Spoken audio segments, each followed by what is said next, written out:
Nós cumprimentamos a todos vocês, agradecemos a Deus por esse bom lugar e por tudo que Ele tem nos dado até o presente momento. E nós vamos, irmãos, iniciar o culto desta manhã com uma oração.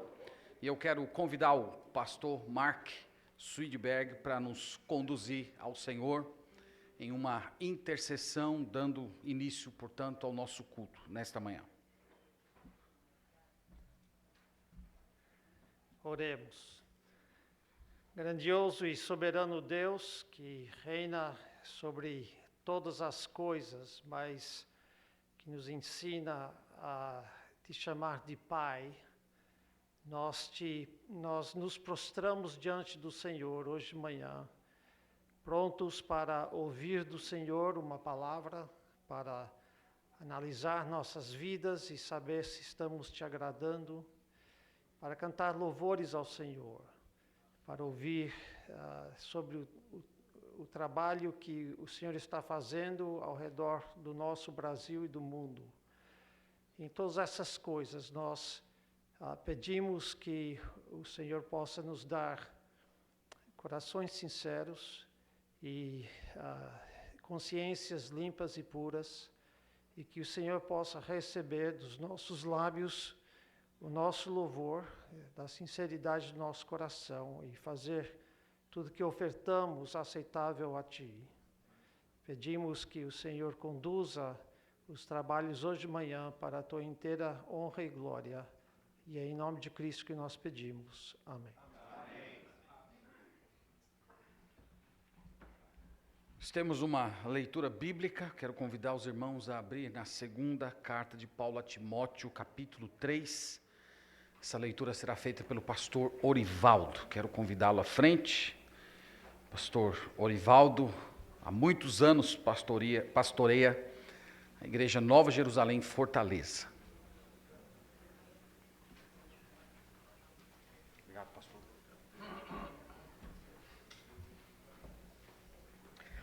Bom dia a todos.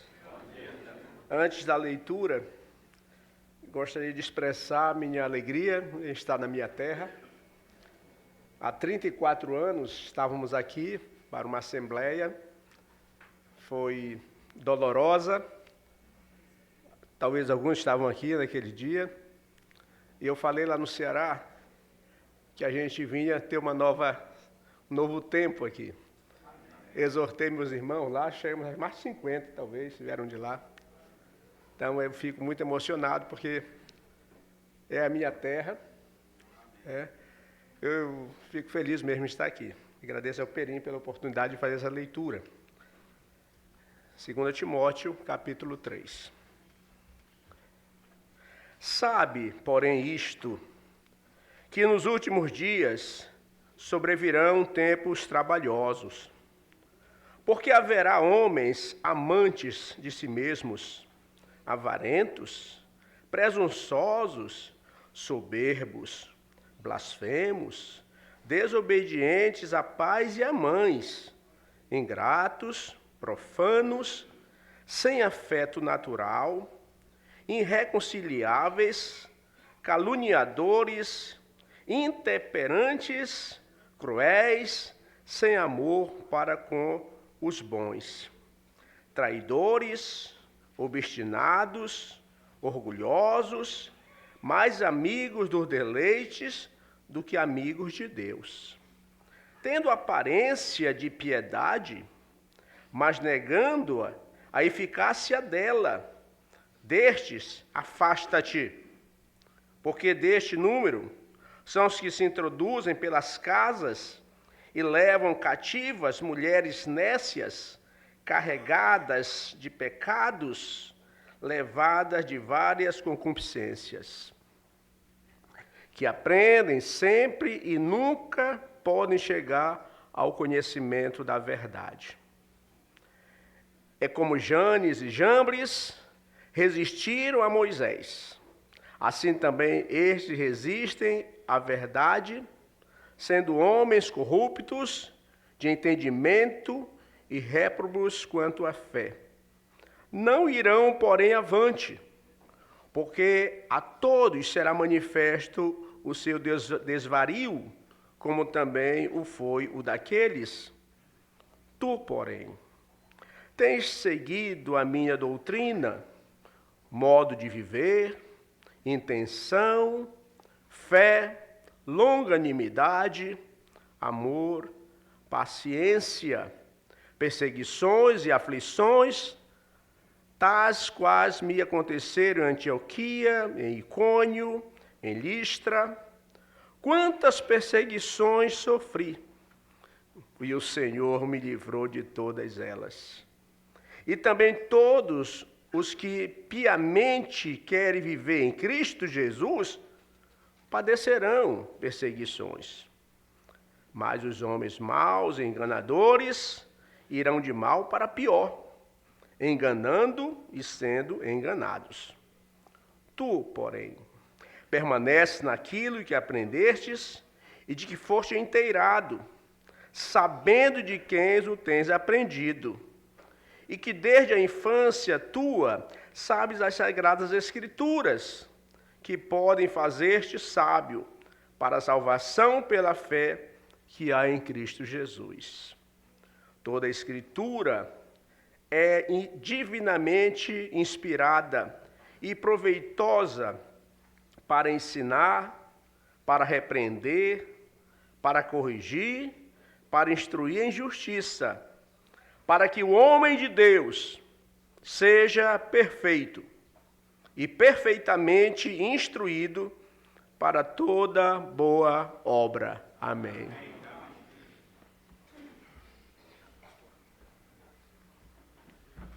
Vamos nos colocar em pé, irmãos, para louvar ao Senhor nesse momento. O irmão Emiliano vai nos conduzir.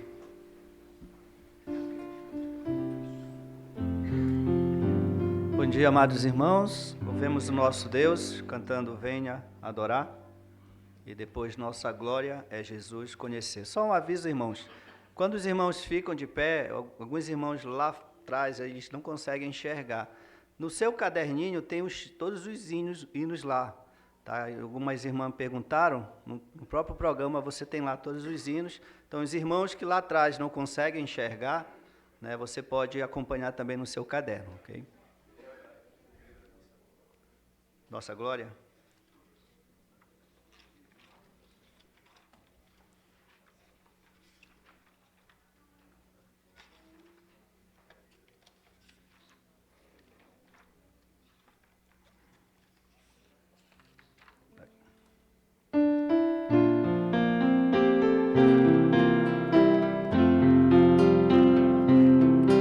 Não há glória maior que a de Cristo.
Não está no início o Venha Adorar? O primeiro? Não?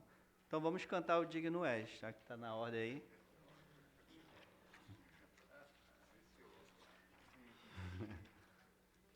Só encontrar aqui, amados.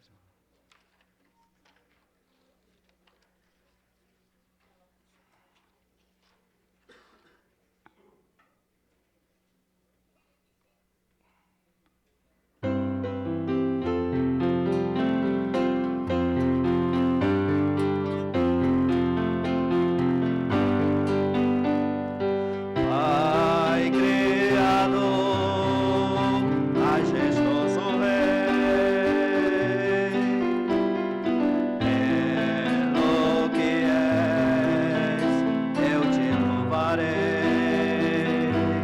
porque o teu Filho entregaste por nós, o único Filho teu, esse caminho de conciliação, sendo o primeiro de muitos irmãos. Digno és, Pai Criador, Cristo Senhor, poderoso Deus, digno tu és dos louvores meus, porque com teu sangue compraste pra Deus a nós o que Ele escolheu. Digno tu és de louvor receber toda a riqueza, glória e poder. Digno és, Senhor Jesus.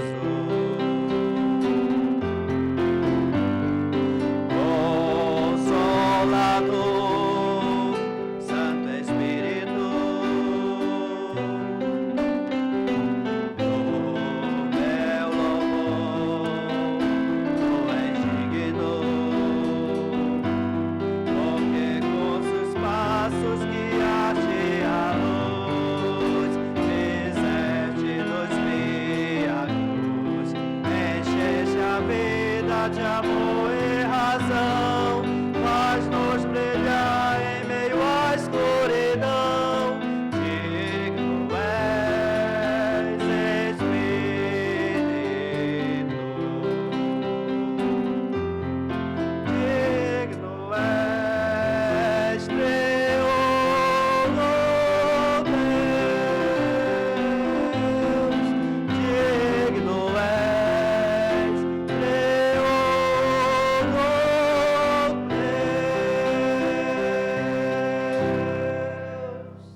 Amém. Podeis assentar-nos.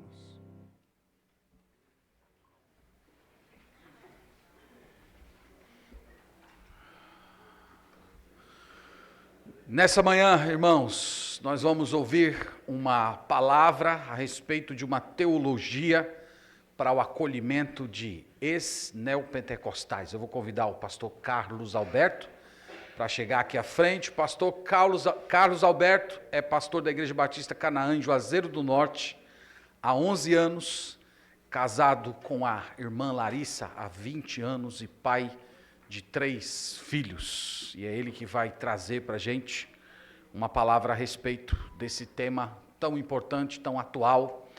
Desejo que Deus abençoe muito os nossos corações.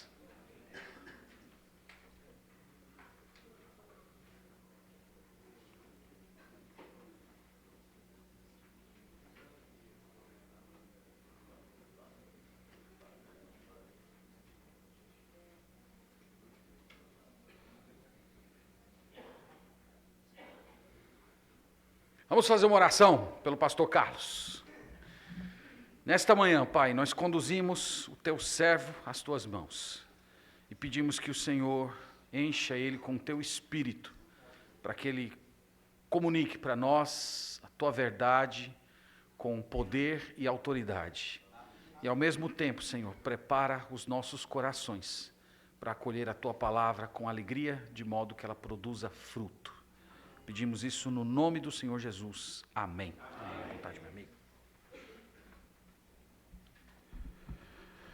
Bom dia a todos.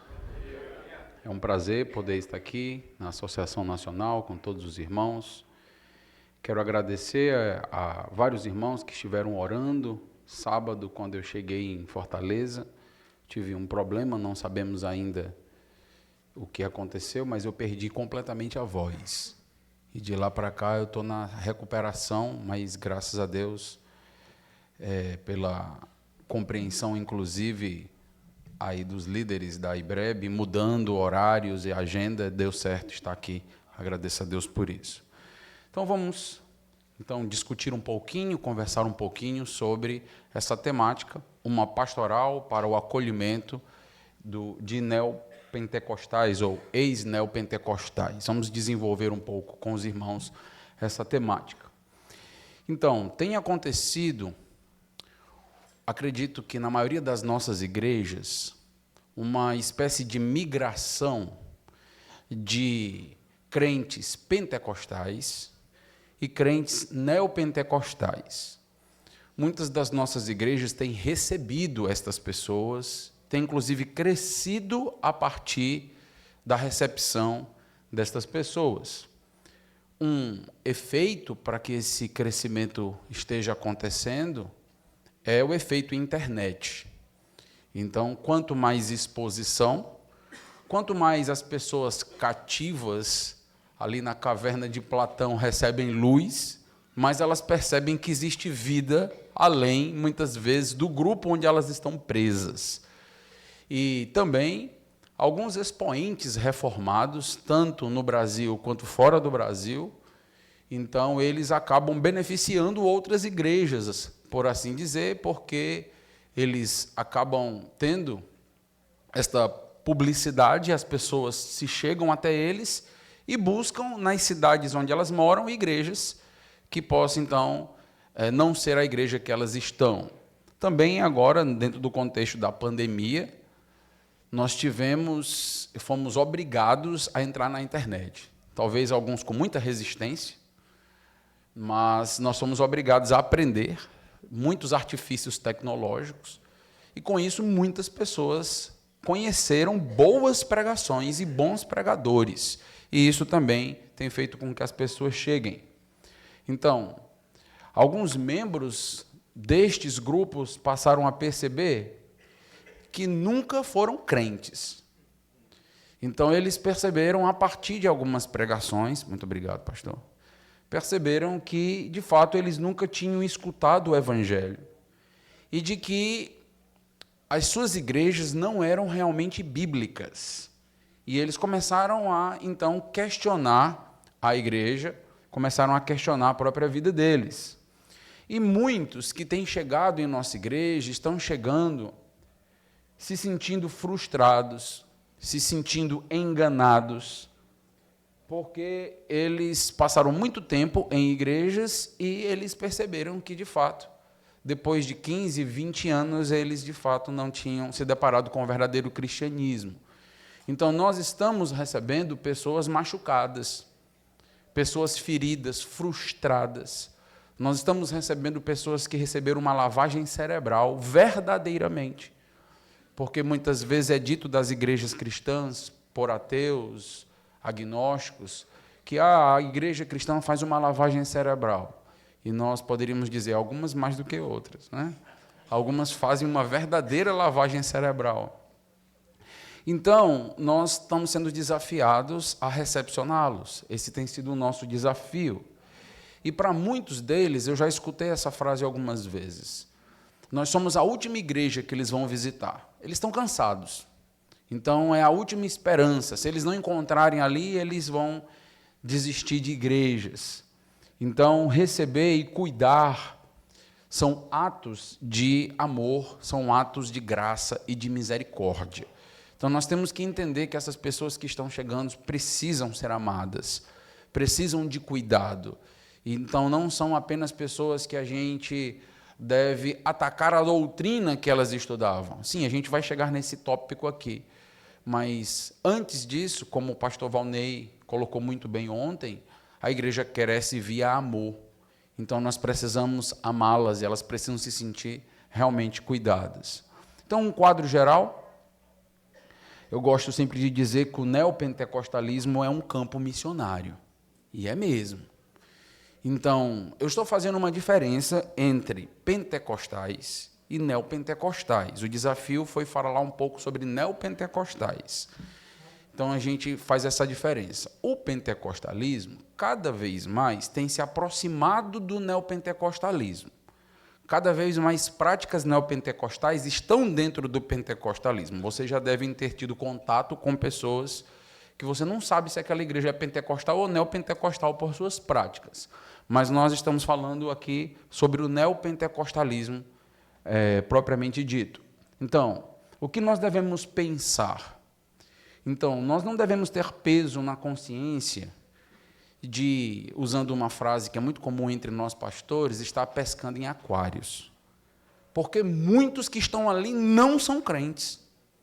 Muitos que estão ali não foram convertidos pelo verdadeiro evangelho. A gente vai ver isso.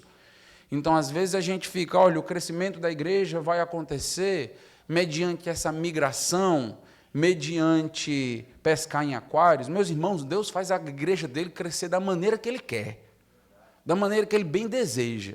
E uma das formas é libertando pessoas presas e cativas em grupos religiosos e seitas e trazendo para igrejas verdadeiras, para ouvir o verdadeiro evangelho, e as que nunca ouviram vão ser convertidas, e aquelas que saíram frustradas ali porque acabaram de se converter vão encontrar amparo em uma família. Então a gente precisa pensar desta forma, e não termos tanto peso na consciência sobre isso. A missão. Nossa missão é discipular. O pastor Valnei colocou ontem, esse foi o segundo tópico, né? Então, discipular, ensinar e pregar, a grande comissão. Então, grande parte dos que chegam são descrentes ou recém-convertidos. Nós temos que ter essa consciência. Então, estão chegando pessoas na nossa igreja, a gente vai ter que verificar bases de salvação mesmo bem elementares, porque nós vamos perceber que, de fato, eles não têm algumas bases que a gente é tão acostumado a ter, nossa linguagem, eles não vão compreender alguns termos teológicos que para a gente já são tão comuns, que os nossos filhos em casa, desde pequenininho, já aprendem, eles não vão saber. Compreender para acolher. Nós precisamos entender o meio e a teologia destas pessoas, e vai ser uma das minhas propostas. Você entender o que é que eles têm dentro da mente deles e do coração deles, porque às vezes eles passam anos naquele processo, anos, num ciclo ali, onde se a gente não entender, a gente não tem como discipulá-los. Eu vou fazer uma proposta, os irmãos vão perceber que nós precisamos começar a pensar em discipulados e não discipulado. Às vezes, nós temos uma apostila de discipulado para tudo e para todos. Isto é um problema. Por quê? Porque nós temos necessidades diferentes, realidades diferentes, pensamentos diferentes.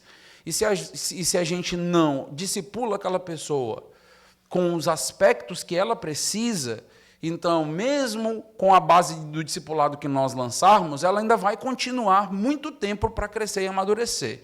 Então, nós precisamos dar o antídoto, corrigir os principais problemas primeiro. Então, eu entendo que o discipulado para neopentecostal é um discipulado com tópicos diferenciados, como eu vou mostrar para os amados irmãos. E também há um risco, sim, há um risco de instabilizar. Então, sem ao devido cuidado, em pouco tempo nós podemos gerar confusões doutrinárias e litúrgicas na nossa própria igreja. Então, eles vão chegar com suas cargas. E aí, cabe a nós ajudá-los, amá-los, discipulá-los. Por quê? Porque eles vão estar no meio da igreja. E, via relacionamentos, via conversas, eles vão acabar, pouco a pouco, também influenciando. Porque nós influenciamos, mas também somos influenciáveis. Isso vai acontecer e a gente precisa ter consciência disso. Então, alerta. Então, desde a fundação em Atos 2, a igreja se alegra com o crescimento, mas enfrenta dificuldades de aceitação. Então, aqui nós vimos ontem que o método de Deus, para nós, é muitas vezes esquisito.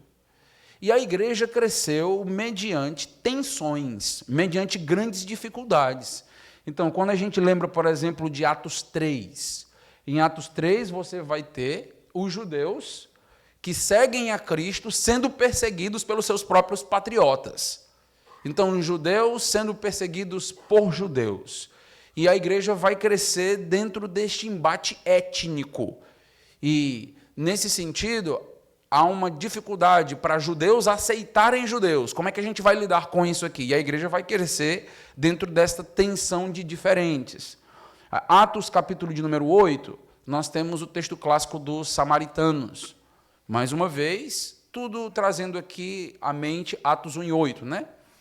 Então, eles vão avançar para Samaria e, mais uma vez, há uma grande barreira para traspassar.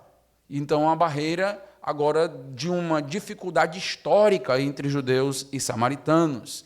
E quando aqueles samaritanos se converteram, aqueles judeus que se converteram no Pentecostes disseram, se converteram coisíssima nenhuma. Isso não existe. Vamos mandar algumas pessoas lá para verificar se de fato aquela conversão realmente é genuína.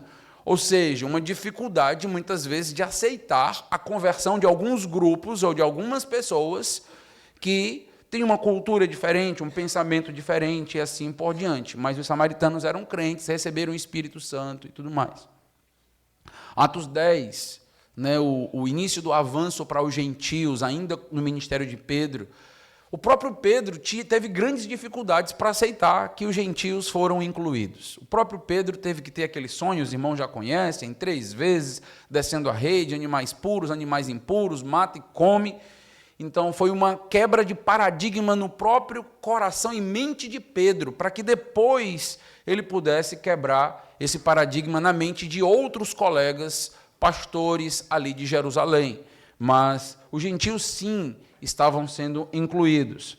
E nós temos em Atos 15 os gentios de modo geral. Então, as viagens, aqui é o capítulo do Concílio de Jerusalém, nós precisamos aceitá-los.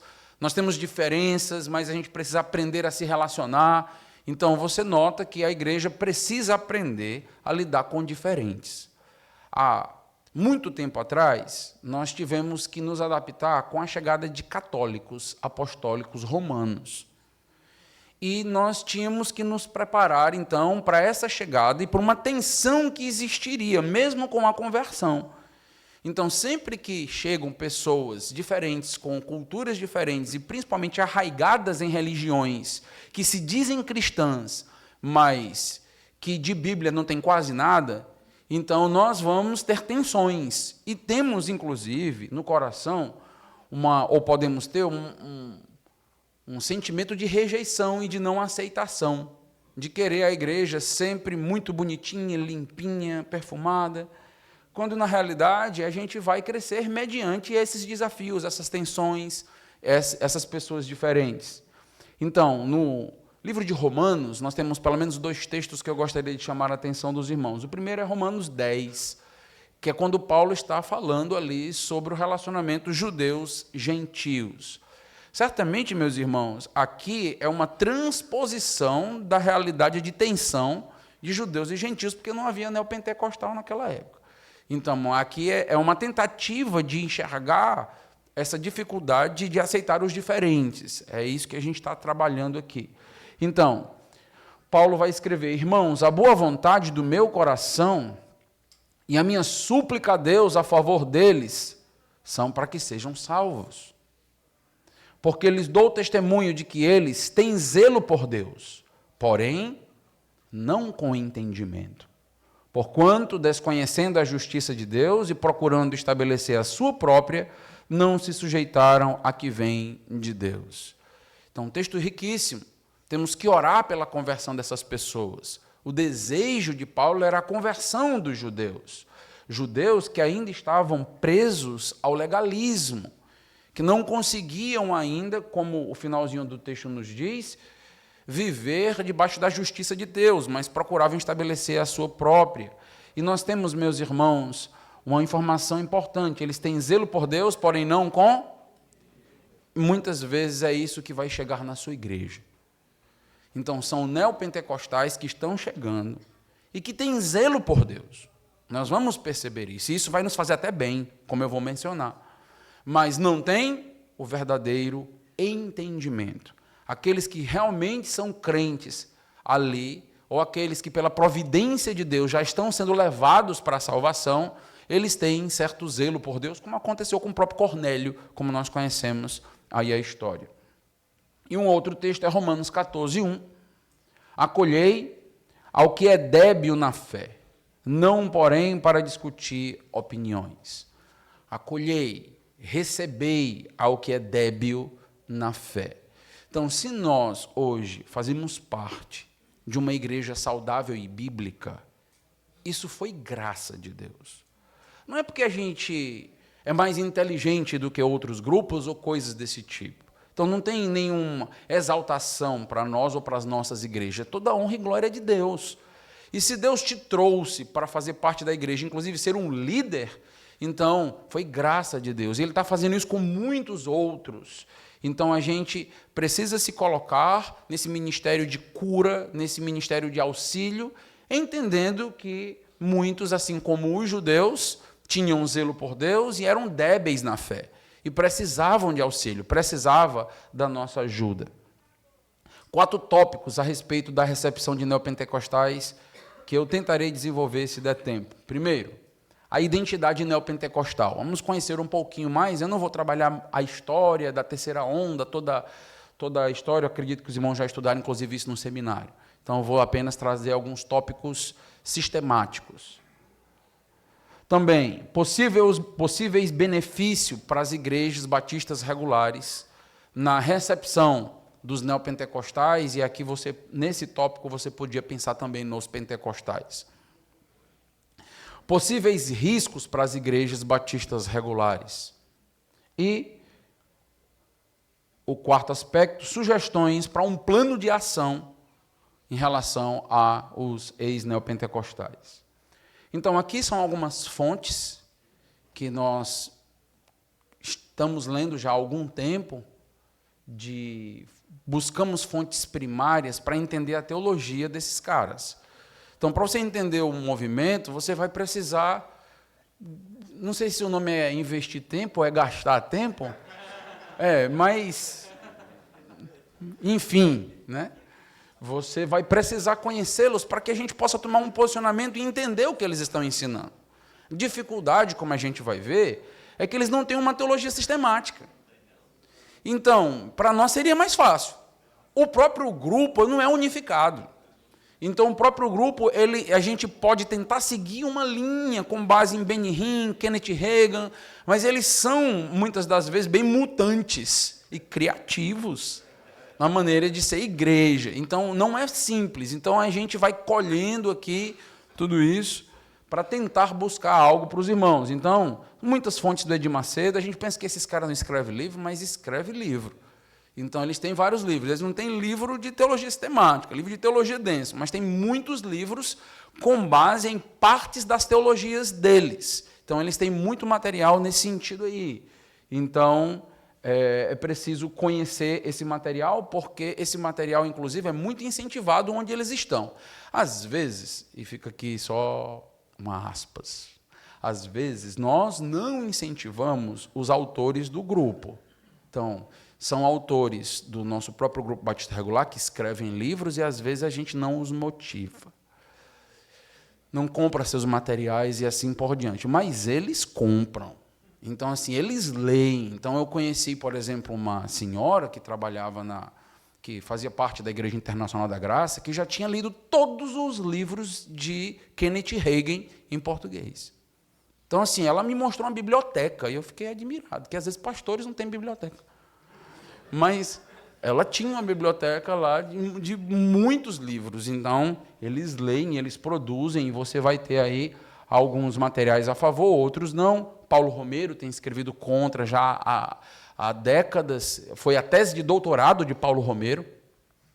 O Alan Pierrat também, então escreveu um livro muito interessante sobre o Evangelho da Prosperidade. E aí você vai ter materiais do Sara Nossa Terra e assim por diante. O Valdemiro Santiago escreve livro. Tá lá, se tu uma bênção. Então, o Agenor Duque escreve livro, O Dom da Colheita. E então ele vai trabalhar aí, o R.R. Soares, como tomar posse da bênção. E aí nós temos vários materiais desses homens. Então, vai estudar sobre eles, você vai ter que buscar essas fontes primárias. É o caminho para tentar entendê-los, é o que a gente vai tentar fazer aqui.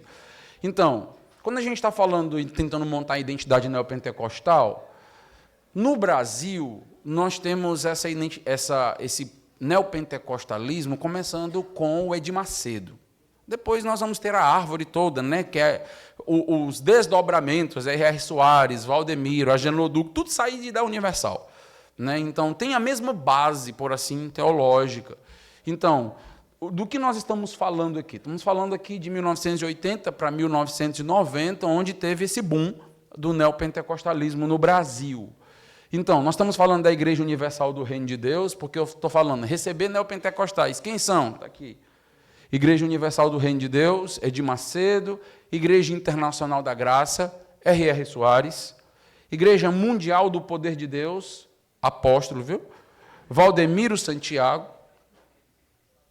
Igreja Sara Nossa Terra, o Bispo Robson Lemos Rodovalho,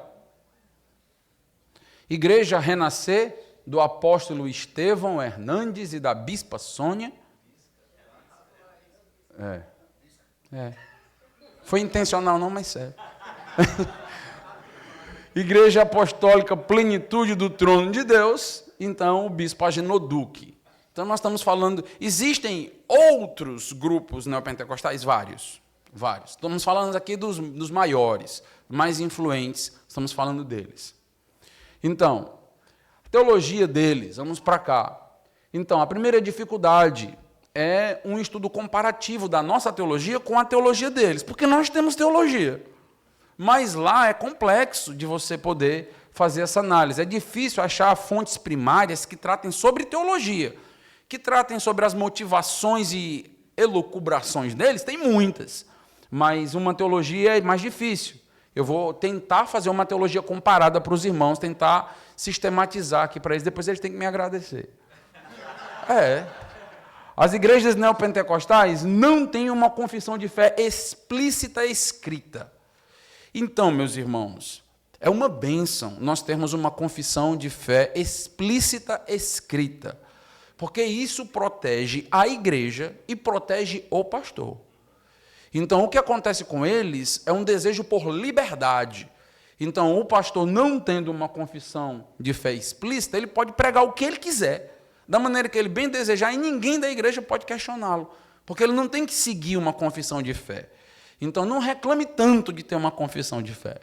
Não reclame, minha igreja tem uma confissão de fé, a gente tem distintivos batistas regulares. Amém, louvado seja Deus. Confissão explícita de fé é uma bênção para o pastor. Porque depois a igreja te chama para pastorear, e a igreja começa a te cobrar uma outra teologia, você diz, não, peraí, a minha teologia é essa, é a teologia explícita, então protege o pastor, corta um pouco das asas dele. É bom isso aí, porque se der asas para a nossa imaginação, a gente vai longe. E protege a igreja de Cristo. E a outra dificuldade para se montar a identidade neopentecostal é a aversão que eles evocam publicamente pela teologia. Então, eles falam isso. Então, um exemplo, Edir Macedo. O que Edir Macedo vai falar? Ele diz, todas as formas e todos os ramos da teologia são fúteis. Não passam de emaranhados de ideias que nada dizem ao inculto, confundem os simples, iludem os sábios, nada acrescentam à fé. Mais uma pérola da IURD. Criou-se uma teologia protestante, defendida ardorosamente pelos egoístas que usam o apelido farisaico de conservadores. Está falando de você. E que, em algum ponto doutrinário desta teologia, subtrai, acrescenta ou destoa, recebe com a mesma veemência do clero católico romano o selo de herege, anticristo ou falso profeta. Pastor, eu tenho tanta dificuldade de falar dos neopentecostais, pois eles não têm nenhuma dificuldade de falar de você. Saiba disso, porque às vezes a gente fica ali, né? Não, mas a gente não pode falar. Pastor Marcos colocou no primeiro dia. É preciso denunciar. Porque o evangelho no Brasil e no mundo tem sido maculado.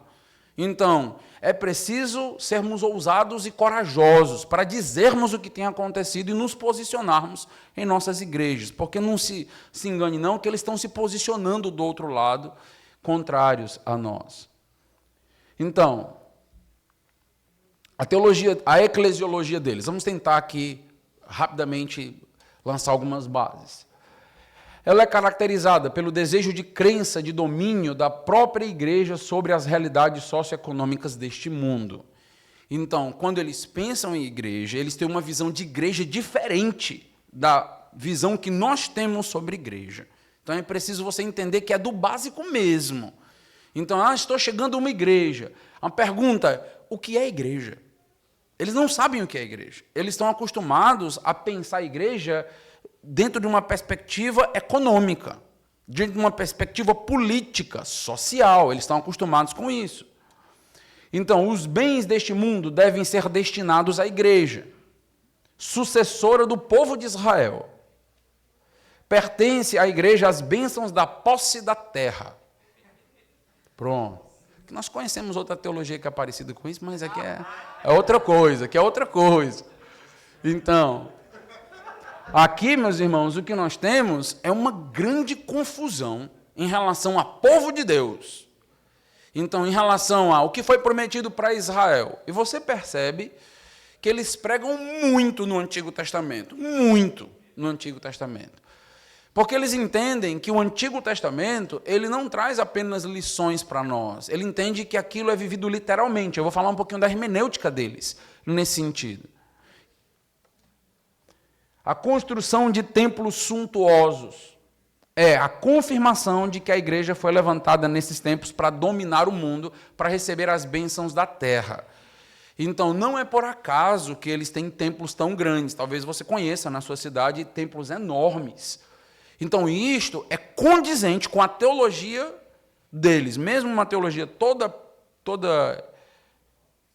difícil de ser montada, mas se nós somos o povo abençoado, o povo de Israel, que foi chamado para Canaã, para receber a terra, as bênçãos de Deus, então, nossos templos precisam ser como os templos do Antigo Testamento.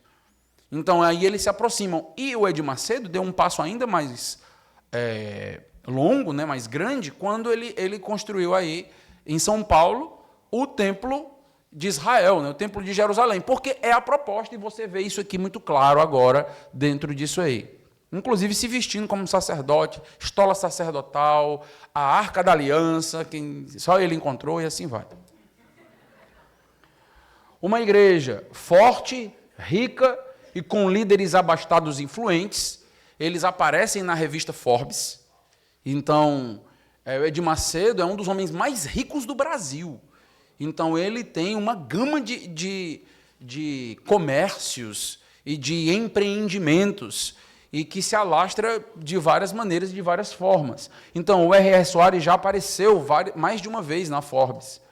E provém, então, a teologia da prosperidade. Então, a ideia deles é a seguinte.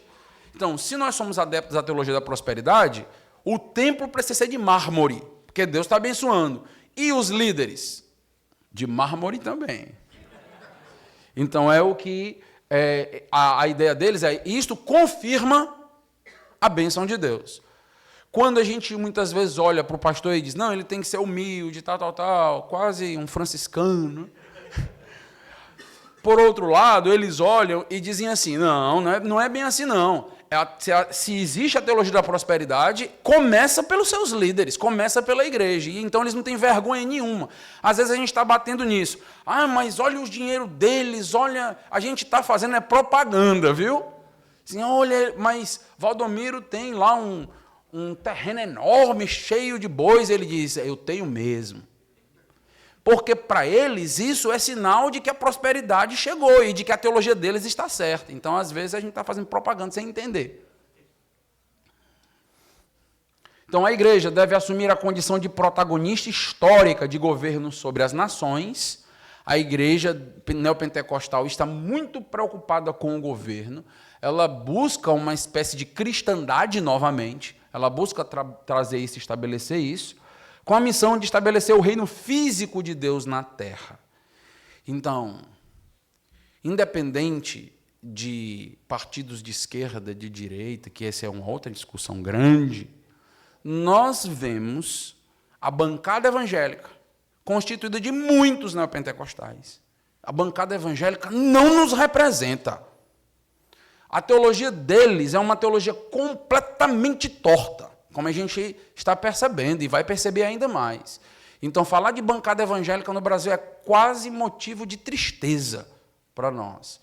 E quanto mais eles elegem deputados, senadores, inclusive tem presidentes da República ligados a eles, mais eles estão cumprindo a missão que eles entendem ser da igreja, está muito distante da gente. Então, a gente tem que ter cuidado com o que é chamado de evangelicalismo no Brasil, porque esse saco aí tem muita podridão.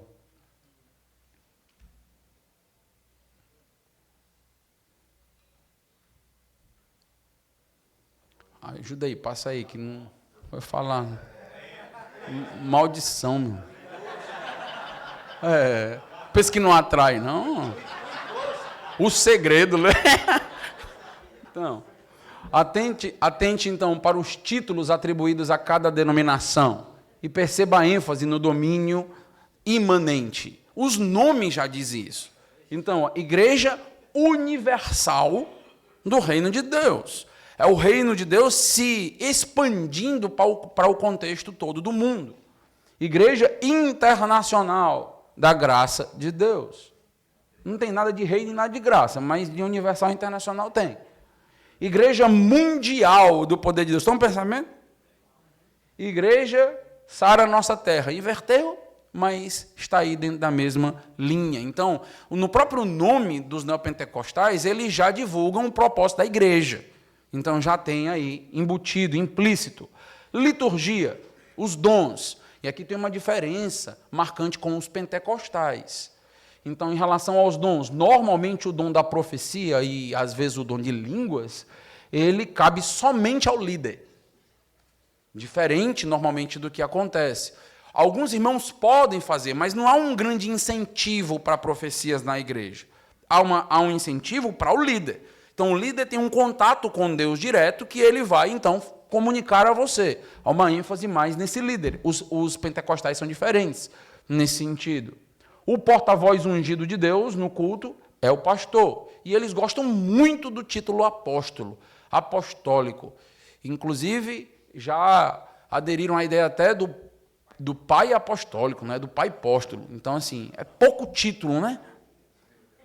Tudo isso, pessoal, é visando poder, liderança, dentro desta linha aí. Por isso, ele precisa ser obedecido sem questionamentos, e é assim mesmo, assim mesmo. Pastor, eu gostaria que lá na minha igreja os irmãos me obedecessem sem questionamentos. Fundou a igreja neopentecostal? Porque não funciona assim dentro da Bíblia, a coisa é diferente. Então, misticismo sincrético.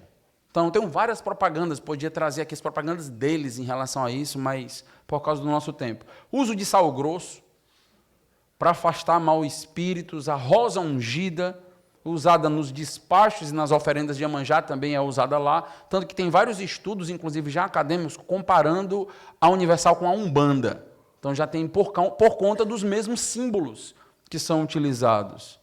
Então, a água fluidificada, usada nos credos espiritualistas, a fim de trazer a influência espiritual para o corpo humano, fitas e pulseiras, parecidas ali com a ideia da fita do Senhor do Bonfim, e eles fazem essa propaganda. Se você tem a fita do Senhor do Bonfim, venha e troque pela fita azul. Como se fizesse diferença, né? Pois é. E a oratória. Então, fatores persuasivos nos discursos, como manipulação. Então, eles usam de hipnose, pessoal. Então, talvez a gente não tenha estudado, não estamos estudando muito disso, mas cada vez mais eu conheço um membro batista regular lá em Natal, que ele trabalhava dentro deste âmbito de cursos de hipnose e coisas desse tipo. Ele diz que o maior número de adeptos para cursos de hipnose é pastores. Então, os pastores estão buscando uma oratória persuasiva. E muitas das vezes, quando você vai no culto deles, você sai se sentindo bem. Isso é hipnose. Isso é o presente da hipnose, do discurso. A oração final do pastor. Então, é uma oração diferente, que ela é ensinada, onde as pessoas às vezes vêm à frente, ou ficam em pé, e então tem uma oração que é diferente mesmo. Então, tem se usado bastante. Tem um vídeo, depois se você se interessar, te mostrando da hipnose acontecendo dentro destas igrejas. Eu não trouxe por causa do nosso tempo. Então, nós temos aqui a Roberta Bivar e o Eduardo Henrique nos trazendo um exemplo de liturgia. O que acontece na liturgia deles? Vou ler aqui para os irmãos. Choro, risos, lágrimas de alegria e tristeza, batidas de pé e mão, revolta e agradecimento, movimentos rítmicos, enfim, euforia, barulho, muito barulho, expressão coletiva de emoções e afetividades individuais, cada um dos fiéis com sua história particular de sofrimento ou bênção atingida, fusão de desesperos e alegrias particulares de uma manifestação coletiva de esperança e confiança, cura, paz, amor e prosperidade.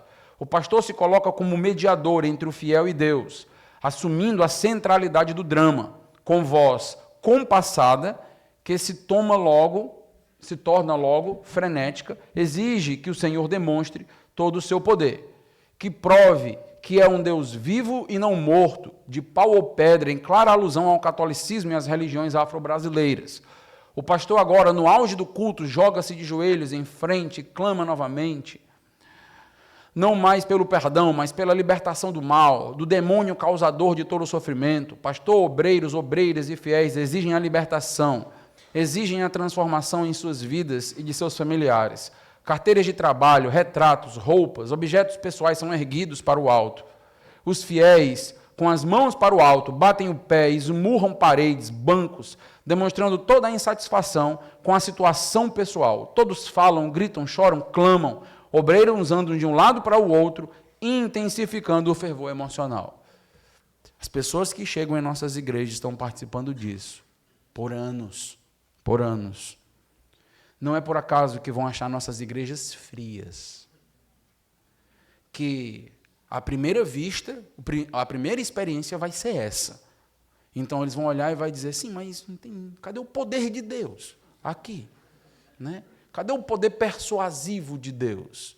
Então eles estão participando disso, às vezes por anos. Então, os testemunhos, que acontece muito. Então, grande parte do culto é dedicada à exposição de pessoas que foram curadas das mais diversas enfermidades ou prosperaram. Por quê? Porque aprenderam a usar a fé do modo certo. Livro do R.R. Soares. Então, a chave para a fé. Então, existe um modo certo. O pastor Peri, inclusive, falou sobre a confissão positiva, eu vou mencionar para os irmãos. Então, eles usam muitos testemunhos, então, e eles gostam, porque o testemunho ele tem um apelo pessoal, a gente sabe disso. Então, a gente se identifica com a história de outras pessoas. Não tem problema com o testemunho, mas a maneira que é feita, ela é toda intencional, e a gente precisa saber disso. Então, os testemunhos são uma parte importante do culto para convencer e incentivar outros a obter a chave da fé, que outros já conseguiram, é possível, e assim eles estão trabalhando.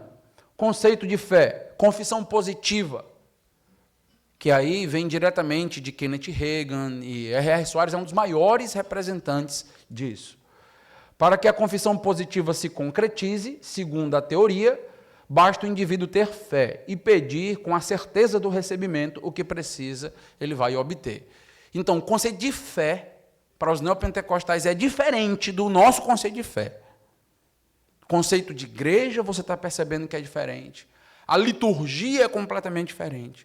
O conceito de fé é completamente diferente.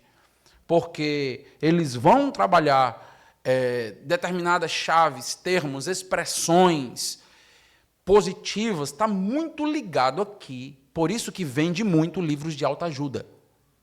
Por que livros de autoajuda vende tanto? Porque está muito ligado com você consegue, com o que você pode, e assim por diante. Então, é uma autoajuda aplicada agora ao contexto cristão, e é isso que eles fazem mesmo. E você também tem um outro conceito, que é o conceito da confissão negativa. Eles têm os dois. Confissão positiva e confissão negativa. Para que a confissão negativa tome forma, é necessário somente negar a existência do que não se quer ter ou não quer que aconteça. Então, o que é fé? Fé é estar com câncer, participar de um culto de libertação e dizer, fui curado. Você nega a realidade. Você faz um exame posteriormente. O câncer permanece. E é dito, você não teve?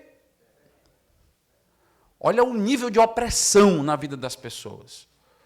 Por quê? Porque se você realmente acreditar, você vai ser curado. Você já está curado. Então eles nem oram para que seja curado, ele já está.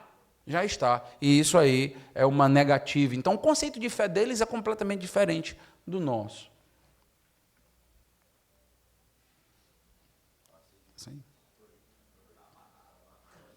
O negócio está bravo. Então, o R.R. Soares diz, usar a frase, se for da tua vontade, lembra quem usou não, né? Pois é. Se for da tua vontade, em oração pode parecer espiritual e demonstrar atitude piedosa de quem é submisso à vontade do Senhor, mas além de não adiantar nada, destrói a própria oração. Você deve exigir o cumprimento do seu direito imediatamente e, logicamente, ficar curado. Passa-te de mim esse cálice, mas faça-se a tua... Não, que conversa é essa? Tem que ficar passando aí que não está mais. Revoltou aqui. Então, olha o que o Edir Macedo vai dizer sobre pacto, aliança, conceito de pacto, conceito de aliança. Jesus desfez as barreiras que havia entre você e Deus. E agora diz, volte para casa, para o jardim da abundância. O jardim do Éden é chamado de jardim da abundância. Para o qual você foi criado. E viva a vida abundante que Deus amorosamente deseja para você. Deus deseja ser nosso sócio. As bases da nossa sociedade com Deus são as seguintes. O que nos pertence? Nossa vida, nossa força, nosso dinheiro, passa a pertencer a Deus. Legal, né? Vejam as implicações disso. E o que é dele, de Deus, as bênçãos, a paz, a felicidade, a saúde, a alegria, tudo de bom passa a nos pertencer. Interessante, né? Como é que é vendido um negócio, né? As doenças e as enfermidades. Acho que passou um. Volta aí. Pronto. O homem deve fazer a sociedade com Deus. Nessa sociedade, a parte que cabe aos homens consiste em pagar o dízimo. Ter fé em Deus e em sua palavra. E confessar ou profetizar as bênçãos divinas em sua vida. Enquanto a parte de Deus reside no pronto cumprimento de suas promessas. Repreender o devorador e assim por diante. Pode passar? Então, o mal no mundo, o problema do mal. As doenças, as enfermidades, o Kenneth Hagin, que é a base deles, vai dizer, não são da vontade de Deus para o seu povo. Se você está doente, saiba que não é da vontade de Deus. Não é da vontade de Deus que fiquemos doentes. Nos dias do Antigo Testamento, não era da vontade de Deus que os filhos de Israel ficassem doentes. E estes eram servos de Deus. Hoje somos filhos de Deus. Se sua vontade era que nem sequer seus servos ficassem doentes, não pode ser vontade de que seus filhos fiquem doentes. Nunca diga a ninguém que a enfermidade é a vontade de Deus para nós. Não é. A cura e a saúde são a vontade de Deus para a humanidade. Se a enfermidade fosse a vontade de Deus, o céu estaria cheio de enfermidades e doenças. As doenças são o resultado direto da operação de espíritos malignos. Então, olha aqui a demonologia sendo construída. A epilepsia, a AIDS, tumores malignos, por exemplo, são encarados como sendo causadas por essas entidades. Isso é de Macedo que está falando. Há pessoas que têm feridas nas pernas, que não cicatrizam nunca. Por quê? Aquilo é um espírito que está alojado ali. Aqueles que têm dor de cabeça constante, enxaqueca, viu? daqueles que não há médico que descubra a causa, pois bem, isso é espírito demoníaco.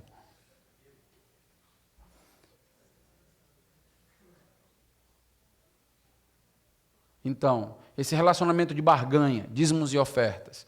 Então, eles são ensinados na barganha. Lembra? A gente acabou de ver que o ensino é uma sociedade com Deus. Dependendo do grau de interesse do ofertante, o presente, por mais caro que seja, ainda assim se torna barato diante daquilo que está proporcionado ao presenteado. Quando há um profundo laço de afeto, ternura e amor entre o que presenteia e o que recebe, o presente nunca deve ser inferior ao melhor que a pessoa tem condições de dar. Então, eles aprendem a ter esse relacionamento de barganha, de troca com Deus, que a gente muitas vezes bate tanto no púlpito, né? E é importante continuar ensinando isso. Então, a interpretação, Bíblia é interpretação, o método de interpretação das Escrituras, utilizado, então, por esses bispos e pastores neopentecostais, consiste na atualização ou transposição das experiências religiosas de personagens bíblicos para os dias atuais. Então, a mesma realidade lá do Antigo Testamento, por exemplo, é a realidade daqui. Isso ocorre, então, em virtude do que eles entendem ser a Bíblia. Eles não veem a Bíblia como uma revelação proposicional de Deus, exame doutrinário, né? A revelação é proposicional. Mas como um livro de experiências religiosas, é assim que é visto, que começa com Israel no Velho Testamento e termina com a humanidade em Apocalipse. Lembra dos testemunhos, que é muito dado na igreja? Lá eu vou para pegar os testemunhos. Então eu vou para pegar os testemunhos de Rebeca, eu vou para pegar os testemunhos de Abraão, dos 318, e assim por diante. E eu vou espiritualizando e trazendo, fazendo essa transposição, que eu não sei nem se dá para chamar de alegórica, que eu estou com medo de filo se revolver, né, do túmulo, que é realmente muito pior que isso. Então, por exemplo, voltando aqui, assim como Josué cercou as muralhas de Jericó ao som das trombetas e elas caíram, nós assim podemos cercar as muralhas das dificuldades dos problemas. Isso acontece literalmente. Eu tenho um membro da minha igreja que ele diz que rodeava o templo 7 vezes. Isso acontece, pessoal. Então, eles pegam aquilo literalmente e dizem, pronto, vai acontecer, a gente vai fazer isso, e vai acontecer. Então, é disso que eles estão acostumados, é assim que eles usam a Bíblia. Então, nota como será complexo ajudá-los e abençoá-los. Não vai ser algo simples e algo fácil. A pessoa de Cristo. Então, tem um pequeno vídeo aqui, que eu preferi que vocês ouvissem, se vocês já não conhecem, aí do próprio homem, né? Veja aí o áudio, você está dando certo?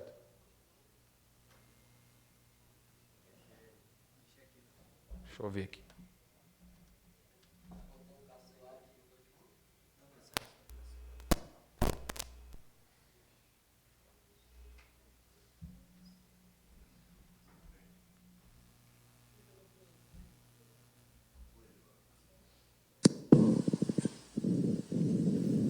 O primeiro milagre que Jesus realizou foi num dia de casamento, foi numa festa de casamento, quando ele transformou a água em vinho. Eu fiquei perguntando, meu Deus, o primeiro milagre que o Senhor faz não é a cura de um enfermo, não é a libertação de um oprimido, não é a salvação de um ser humano. O Senhor transformou água em vinho. E essa água em vinho, o que fez? Alegrou apenas os convidados daquela festa de casamento. Mais nada. Não fez mais nada. Ou fez? Qual foi o benefício que a transformação de água para vinho trouxe para o reino de Deus? Qual foi? Fala, pessoal. Houve algum benefício? Não. Aí eu fiquei pensando, meu Deus, Olha o número de pessoas. É justo que o Senhor tenha transformado água em vinho sem beneficiar qualquer pessoa para o reino de Deus, enquanto há pessoas cujas vidas se mantêm como águas poluídas, podres, na realidade, e que, apesar de crerem em Ti, ainda continuam com a mesma qualidade de vida, a mesma vidinha miserável, mesquinha, infeliz, triste, mal-humorada. É justo isso? É justo que o Senhor tenha transformado água em vinho e não tenha transformado a vida de uma pessoa para uma nova criatura? Eu não aceito isso. Eu não aceito essa situação. A minha inteligência se nega a aceitar essa situação. Tá bom já, né? Pois é, então não preciso falar muito sobre a cristologia dele, daí é o exemplo aí. Ele, na mensagem, ele chega a um ponto de dizer, Jesus transformou água em vinho, mas venha para a Universal, que aqui a gente transforma vidas. Então, a ênfase na imanência, o foco na salvação. A expiação do Cordeiro libertou os homens da escravidão do diabo e das maldições da miséria e da enfermidade nessa vida. Os homens estão destinados à prosperidade e à saúde. A salvação, ela tem um foco na iminência. Então, ela não tem um foco na escatologia. Então, ela tem um foco naquilo que a gente pode receber agora, aqui, que é o desejo de muitos. Muita gente não consegue se contentar com as coisas aqui da terra, né? Então, olha o que o Granconato vai falar sobre a salvação dos neopentecostais. Os neopentecostais não têm uma história de conversão. Por isso que é um exercício importante você pedir a história da conversão deles, conversar sobre a história da conversão deles. Se forem questionados sobre como ou quando se converteram, dirão geralmente que foram numa determinada comunidade e ali viram curas ou alguma outra coisa que os impressionou. Dirão que o pastor adivinhou algo sobre a vida deles, ou que os problemas que tinham começaram a desaparecer, levando-se a afirmar na igreja. Nada dizem sobre arrependimento pessoal, confissão de pecados, perdão, novo nascimento ou outras coisas próprias da conversão. Talvez o maior problema do neopentecostal é o fato de a maioria não serem crentes verdadeiros. Talvez esse seja o grande ponto. Então, ceia e batismo, caminhando já aqui para fechar essa parte. O batismo nas águas é mais que um testemunho público da conversão de uma pessoa ao Senhor. Através dele somos sepultados da mesma maneira que o Senhor foi, através do batismo. Preste atenção. Então nós não estamos falando da sua conversão, estamos falando da prática do batismo, significando que a vida para nós e para o mundo está definitivamente morta. Pelo sepultamento através do batismo, deixa de existir o nosso eu para o pecado, o qual já não terá mais domínio sobre nós, porque através do batismo já estamos mortos para ele. Por esta razão, quando a pessoa aceita o Senhor Jesus como Salvador e logo em seguida é batizada nas águas por imersão, automaticamente, sem forçar a sua vontade, deixa de praticar atos pecaminosos. Detalhe: se a pessoa sente que a sua vida ainda não foi completamente modificada, as palavras do Edir Macedo, nos seus atos e comportamentos com amigos e parentes, mesmo depois já do batismo, embora tenha sido curado de alguma enfermidade ou tenha alcançado muitas bênçãos financeiras, precisa se arrepender dos seus pecados sinceramente e passar pelas águas batismais. Neopentecostal batiza várias vezes. Então, não é o mesmo pensamento do nosso batismo, o rito de iniciação, com os mesmos simbolismos, a entrada na igreja de Cristo, não é esse mesmo simbolismo. Então, eles usam o batismo como também processo de santificação. Então, inclusive, para aqueles que em algum momento abandonaram a igreja neopentecostal e voltam, precisam ser batizados. Então, o conceito de batismo está muito longe do que a gente entende como batismo. Pode passar? Sobre a ceia, ensinam que a carne de Cristo atraiu todas as nossas doenças e enfermidades. Consequentemente, nós não devemos mais ficar doentes. Usar a confissão negativa, como a gente já viu, não estou doente, apesar de estar gripado. Satanás não tem mais direito de exercer domínio sobre o nosso corpo físico, já que doença, como a gente já viu, é demônio. Porque este tem a natureza do Senhor Jesus, pela fé, na participação do pão da Santa Ceia. Detalhe, o crente pode ficar possesso. Então, dentro da Igreja Universal, isso não tem nenhum problema. Então, a ceia na Igreja Neopentecostal torna-se primariamente, embora não exclusivamente, um meio de alcançar saúde, cura e benefícios materiais. Tanto que a ceia não é apenas para crente, a ceia é para todos. Então, é para quem quer obter a cura. Então, se você quer obter a cura, se você participa do pão, que representa o corpo de Cristo que levou todas as nossas dores e enfermidades. Então, esse é o processo de ceia que eles estão sendo discipulados há tanto tempo. Então, na ceia, Cristo confere a sua própria saúde física ao que participa do pão. Quando o Senhor Jesus determinou que o pão abençoado e partido para os seus discípulos era seu corpo, estava mostrando o real sentido da sua vida física, isto é, seu vigor e sua saúde, partidos em favor de todos que o aceitam, tal qual o Salvador, a fim de que venham a ser participantes de sua própria natureza, gozando da sua saúde física. Isso é ceia do Senhor. Então, agora vai ser mais rápido para a gente poder caminhar agora para o fechamento. Era preciso fazer esse panorama, e aqui é um panorama realmente bem simples, mas era preciso fazer para que a gente entenda quem está chegando.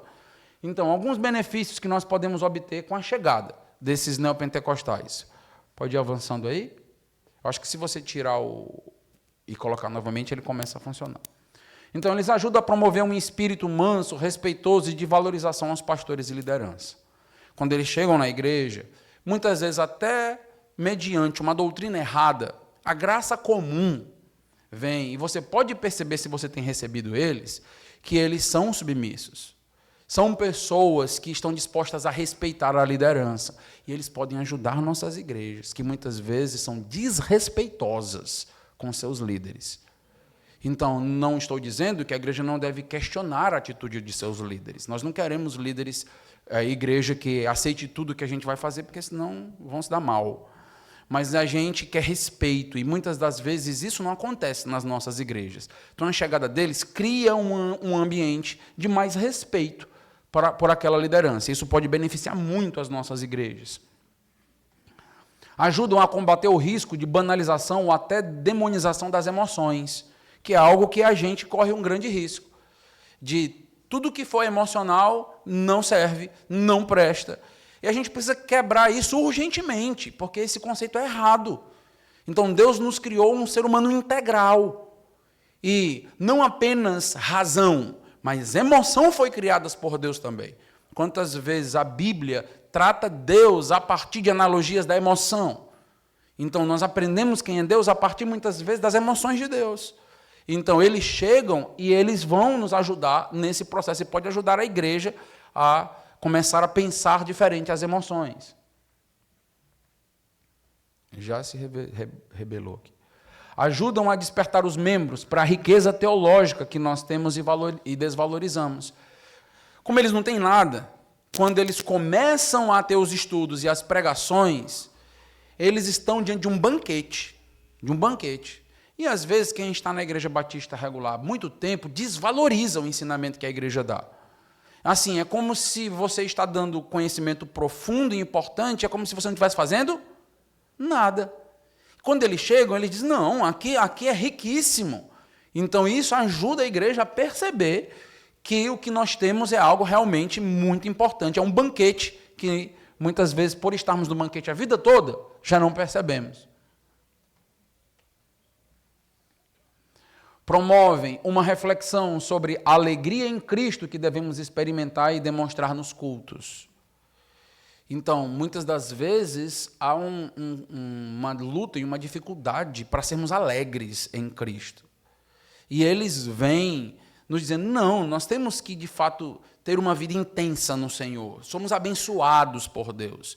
E isso pode nos ajudar bastante, porque existem alguns cultos batistas regulares, com toda a licença aqui, que muitas vezes parece funeral. É mesmo. É assim que muitas vezes acontece em algumas igrejas. E eu não estou dizendo aqui para você implantar reteté na igreja, não. Eu estou só dizendo que parece que você vai para aquela igreja e não tem vigor, não tem ânimo, não tem alegria, os olhos não brilham das pessoas. Isso está errado. Está errado. E eles nos ajudam a identificar isso. Chamam a nossa atenção para as classes mais pobres na sociedade, porque eles trabalham muito com uma classe mais pobre. Então, até porque eles vendem o sonho do enriquecimento para os mais pobres.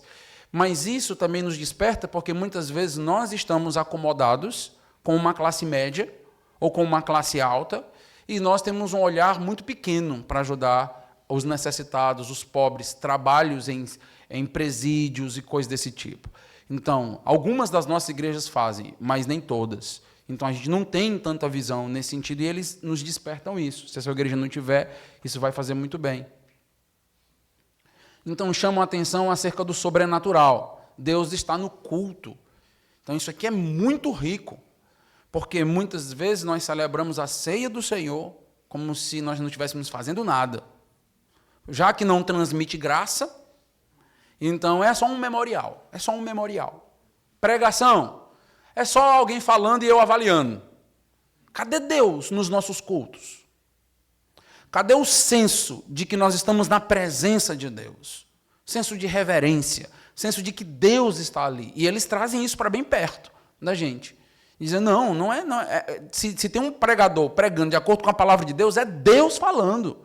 E a gente precisa ouvir. Então, esses benefícios são maravilhosos para a nossa igreja.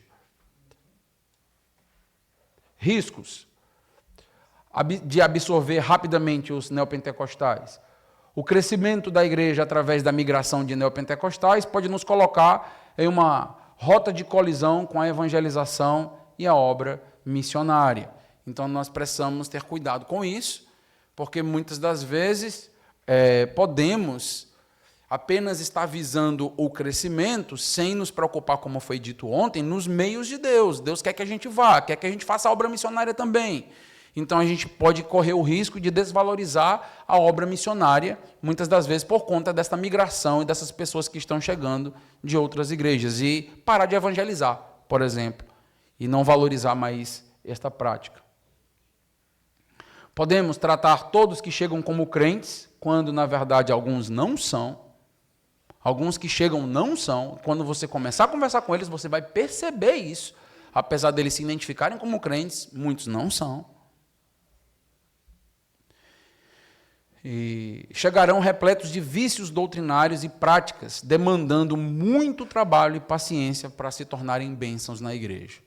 Então, eles vão se tornar bênçãos nas nossas igrejas. Eu acredito que nas igrejas dos irmãos, que já absorveram esses que chegaram, eles se tornaram grandes bênçãos. Na nossa igreja já aconteceu isso. Agora, isso demanda muito trabalho pastoral, muito cuidado. E a gente precisa ter tempo para desenvolver isso. Por isso que o ministério de tempo integral é cada vez mais necessário. Porque olha o tamanho do trabalho que precisa se ter com uma pessoa assim, né? Então, chegarão confusos, decepcionados com a igreja, com os pastores. Sim, eles vão chegar confusos com aquilo que eles viram, decepcionados com a igreja. Chegam bem legalistas e usam da lógica de causa e efeito na espiritualidade. Então, qualquer coisinha diferente de uma liberdade em Cristo que foi ensinada na igreja, eles já vão estranhar demais. Que é isso? Isso é mundanismo? Eles não entendem o que é uma igreja livre em Cristo. Eles não entendem que é uma responsabilidade do crente sendo colocada sobre ele. Eles entendem que a igreja deve moldar tudo. Então, que a igreja deve dizer se você vai para o cinema, se você não vai, se você vai para a praia, se você não vai. Então, assim, tudo é moldado pelo clero, por assim dizer. E quando eles chegarem na nossa igreja, que eles perceberem essa liberdade, eles vão estranhar muito por conta desse legalismo. e podem tentar transformar a igreja de uma maneira sutil. A identidade da igreja acaba correndo riscos. Mas eu diria o seguinte para os amados irmãos: não tem como viver sem correr risco. Então, não tem como você entrar na obra missionária sem correr risco, ser pastor da igreja sem correr riscos. Às vezes, a gente quer minimizar todos os riscos, mas não dá, a vida não é assim.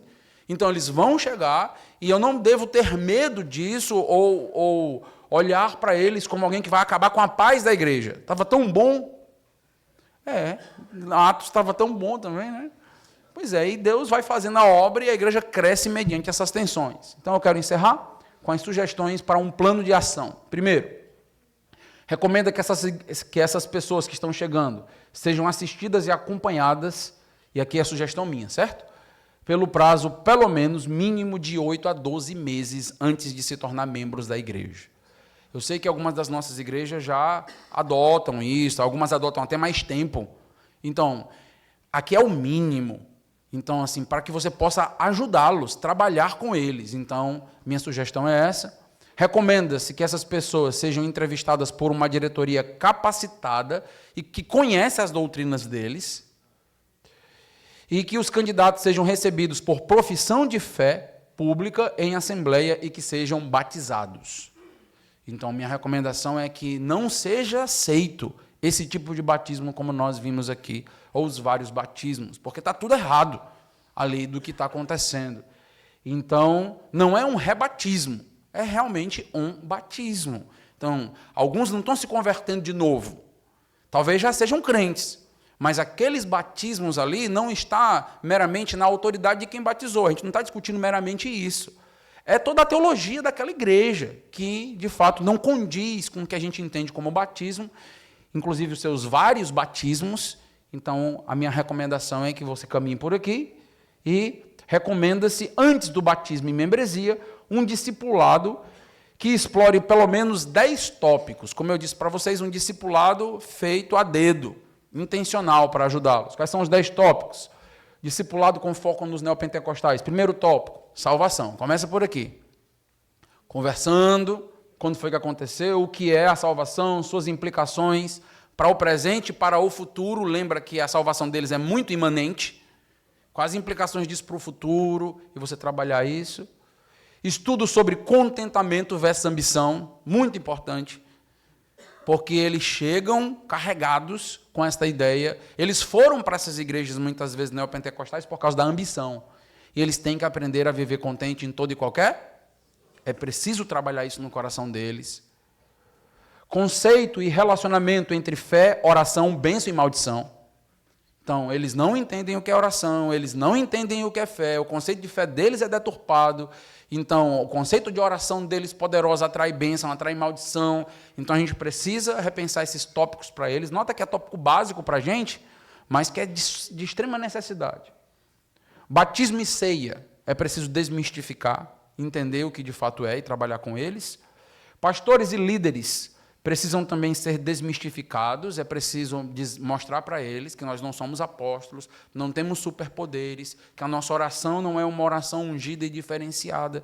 Então, a gente precisa explicar para eles o que de fato é um pastor à luz da Bíblia e qual é a posição de um membro. Função e atividade dos anjos e demônios. Precisa trabalhar bastante demonologia, porque o conceito deles de demônio é completamente deturpado. Então, o poder do espírito e a manipulação dos sentimentos, lembra que eles fazem hipnose no culto e eles dizem que isso é manifestação do poder do espírito. Então, é preciso explicar o que é. Então, explicação sobre maldição hereditária. Se você não sabe o que é, precisa aprofundar um pouquinho, porque eles vêm carregados com isso. Cobertura espiritual. Curas, uso de amuletos e coisas do tipo. Dízimos e ofertas e o relacionamento de barganha. Nós temos dízimos e ofertas na igreja, mas não é o mesmo conceito deles.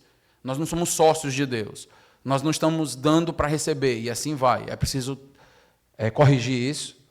Diferença entre Israel e igreja e suas promessas distintas. Lembra que eles tiram tudo que é de Israel para a igreja. É preciso trabalhar isso aí. Nesse sentido, o sine qua non do dispensacionalismo já cumpre a sua promessa, né? Já ajuda bastante. E, por último, como ler a Bíblia. Aí, como ler o Antigo Testamento. Então, como a igreja pode usar o Antigo Testamento, então eles precisam aprender esses princípios básicos de aprender a ler a Bíblia. Você nota que é do início, mas tem alguns tópicos que você precisa dar atenção, tá bom? Então, quero orar, agradecendo e encerrar. Deus amado, Deus Todo-Poderoso, eu te agradeço por esta manhã, te agradeço por poder estar junto com líderes e pastores tão especiais para a minha vida e que lideram igrejas bíblicas e que desejam ser cada vez mais saudáveis. Nos dá entendimento, nos protege, para que possamos proteger o teu povo. Para que possamos, ó Deus, olhar para eles com graça, misericórdia, mas também com o entendimento devido e a paciência necessária.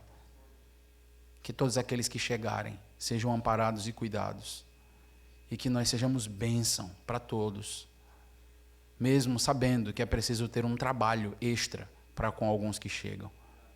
Ajuda-os, ó Deus, para que eles sejam definitivamente libertados de igrejas tão danosas e encontrem em suas cidades igrejas bíblicas, independente de ser a batista regular, mas igrejas bíblicas, que eles se desenvolvam à imagem e semelhança de Cristo. Em nome de Jesus. Amém.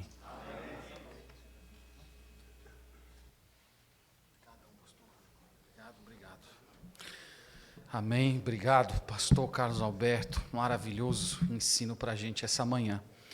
Irmãos, nós ainda temos alguns minutos e nós queremos fazer aquela breve plenária. Então, quero convidar o pastor Valnei Veras para chegar aqui à frente, o pastor Carlos também. O pastor vai poder tomar aí a sua água tranquilamente, viu, pastor? Mas vem logo aqui se postando aqui na frente. Pastor Valnei Veras está aqui? É assim que a gente descobre a situação do... Ok.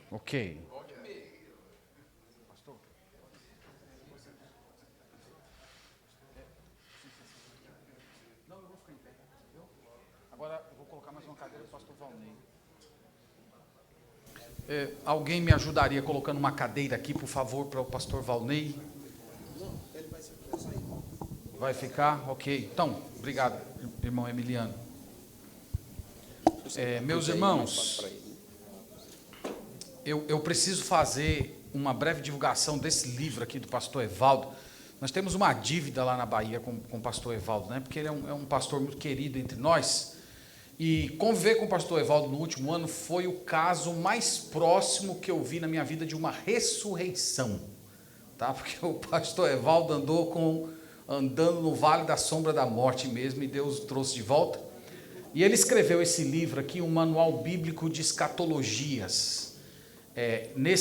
Essa obra é uma análise e uma avaliação da nossa linha escatológica dispensacionalista, sendo que a particularidade dessa obra é uma crítica ao dispensacionalismo progressivo. Então, esse é o foco do pastor Evaldo.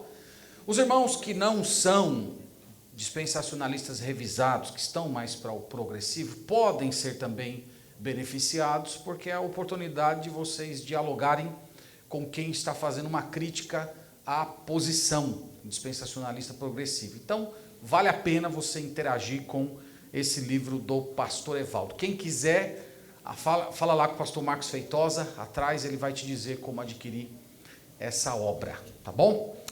Então, meus irmãos, enquanto o pastor Valnei não chega, nós vamos aqui conversando com o pastor Carlos Alberto. Então, nós vamos abrir inscrições para quem deseja fazer alguma pergunta. Vou pedir aos irmãos, sejam objetivos, para a gente usar bem o tempo, tá bom? Então, eu já vou começar passando a palavra para o pastor Jaime Leonardo. Eu vou pedir um voluntário aqui para nos ajudar com o microfone, pastor Jaime Leonardo lá atrás. E os demais irmãos, façam um sinal aqui para a mesa, para a gente ir colocando o nome de vocês, tá bom? Então faz um sinal aqui para a mesa, para a gente ir colocando o nome de vocês, para não ficar tumultuado. Pastor Jaime. Ok, pastor Carlos Alberto, parabéns pela boa exposição. Foi a exposição mais completa que eu já tenho visto neste assunto tão pontual para as nossas igrejas aqui no Brasil. Eu quero fazer uma recomendação e lhe desafiar para transformar estes 10 passos de discipulado num currículo, um livro. Eu queria que o presidente da EBR estivesse aí ao seu lado para desafiar ele para publicar o seu livro. Amém. Amém. Obrigado, pastor. Maravilhoso. Obrigado pelo incentivo, pastor. Jogue duro, amigo. Jogue duro. Pois bem, temos mais alguém que deseja fazer alguma participação lá atrás? Pastor Moisés, aqui na frente, pastor Francivaldo, e tem ali o pastor Gevaldo. Vamos começar por 3. Bom dia. Os 3 primeiros. Ok.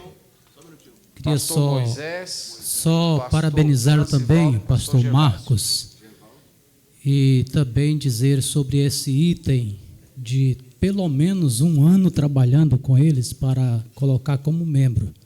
Eu estou numa congregação que 60% é de neopentecostal que chegaram. Alguns deles vêm com o costume de chegar ali e você já usar o púlpito. Alguns chegam como cantor, né? Alguns chegam como pregador, e alguns deles só visitaram a nossa igreja uma vez, porque não temos esse costume. Eu digo, olha, no mínimo eu preciso ter você aqui 6 meses, talvez para você poder ocupar o púlpito.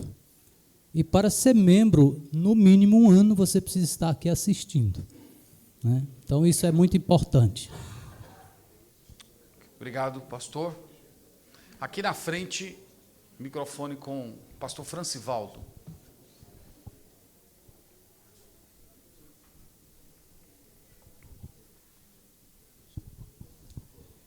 Bom dia, pastor Francivaldo, São Luís do Maranhão. Pastor Carlos, eu dou a mesma palavra do pastor Jaime aqui, eu agradeço pelo conteúdo apresentado.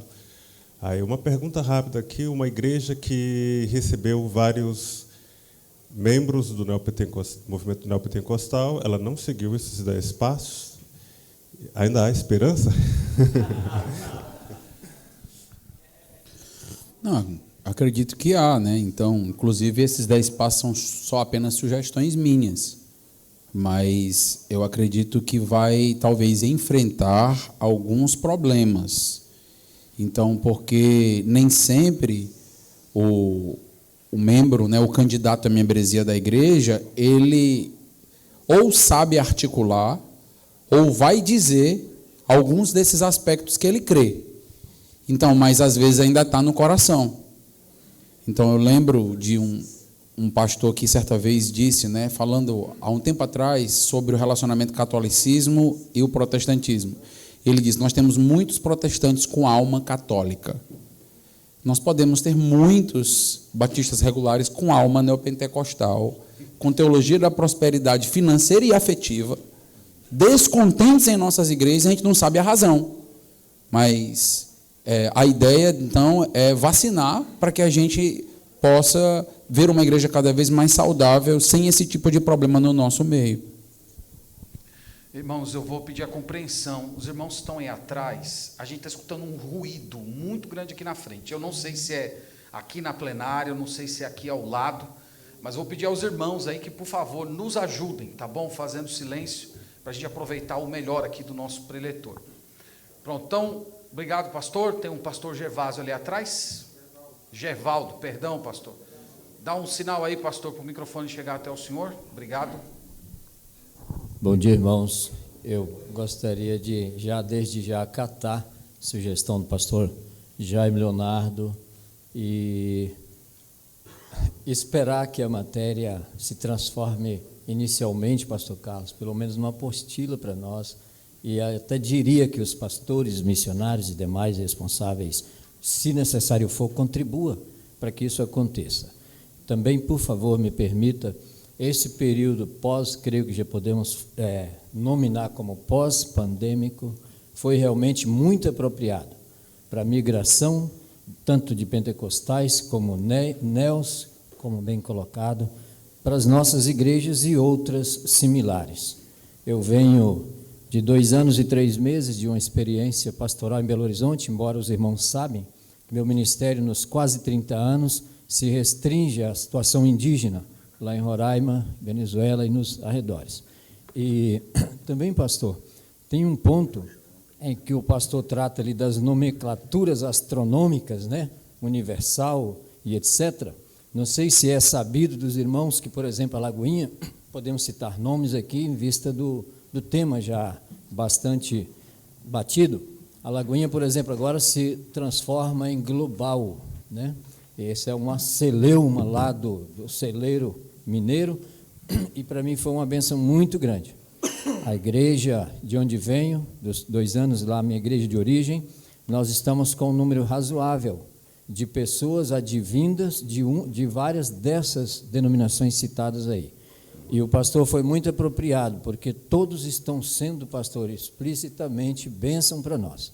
Agora, eu admito, pelo menos na minha situação, que venho com o pastor Geraldo, situação mais fora dos grandes centros urbanos, pastor Carlos, eu admito que nem sempre, até mesmo nós, os pastores, muito menos os professores, estamos devidamente habilitados para a acolhida tão necessária, e eu acredito até de pessoas honestas, porque a pandemia pregou para eles que não é realmente aquilo que eles estavam vivendo.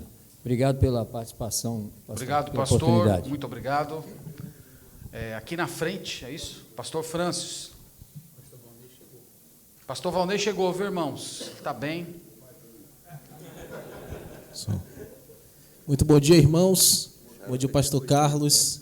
Parabéns pela apresentação, foi muito boa. Sou pastor Francis, da Primeira Igreja Batista Regular do CIA, Simões Filho, Bahia. Eu quero perguntar, pastor, se é possível e como devemos ensinar nossas igrejas que as igrejas neopentecostais são seitas. Eu acredito que, como a gente já tem colocado, é preciso denunciar algumas coisas e colocar o pingo nos is onde deve ser colocado. Às vezes, nós podemos ter receios de tratar as coisas como realmente são, não podemos criar espantalhos em relação a eles, mas dizer aquilo que eles realmente são. E a melhor maneira de se fazer isso é na própria pregação expositiva que a gente vai fazendo. Então, se você vai, por exemplo, pregar no livro de Atos, fazer uma exposição, o livro de Atos é um livro espetacular para poder mostrar muitas destas coisas. Então, mostrar qual deve ser realmente a posição da igreja. E, à medida que a gente vai expondo, e aquilo se assemelhar a alguma realidade nossa, eu acredito que é preciso ser mencionado, ser citado, com sensibilidade, sem ofender, porque muitos dos irmãos que estão ali, eles têm familiares lá, então a gente tem que ter essa sensibilidade, mas dizer o que é. Então, dizer o que é verdadeiro, o que é falso, o que está sendo ensinado lá, o que é que não está sendo, inclusive com condições de comprovar que é realmente aquilo que está sendo ensinado. Porque quanto mais a gente mostra a verdade comprovada, mais aquelas pessoas vão confiar na gente. Então, não adianta simplesmente dizer, é assim que é. Então, a gente precisa saber se realmente é assim. E muitos que estão ali, eles vão acabar nos fortalecendo, e fortalecendo o nosso discurso, que se você tem na igreja muitos ex-neopentecostais, na hora que chegar um outro, eles vão dizer, é assim mesmo e é pior. E aí eles mesmos vão dizer, eu vivi isso, foi assim, o pastor está certo. Então, você acaba tendo ali, empiricamente, a realidade para provar para a igreja, diante do seu ensinamento. De alguns que não conhecem, que vão dizer, não, mas não é assim. Então, aconteceu já na igreja de alguns dizer, mas pastor, é assim mesmo? E tinham outras pessoas que diziam, é assim e é pior. Já fui batizado, foi várias vezes. E eles vão e dizem, né? Teve um irmão que disse, pastor, eu já fui batizado tantas vezes, só falta o batismo na capoeira agora. Tanto batismo que já tinha batizado nessas igrejas, né? Então, eles vão confirmar e vão nos ajudar nesse sentido. Bem, nós acabamos as inscrições. Se tiver alguém na plenária, pastor Jaime, por favor, vamos lá. Pastor Jaime, lá, pastor Jaime Leonardo.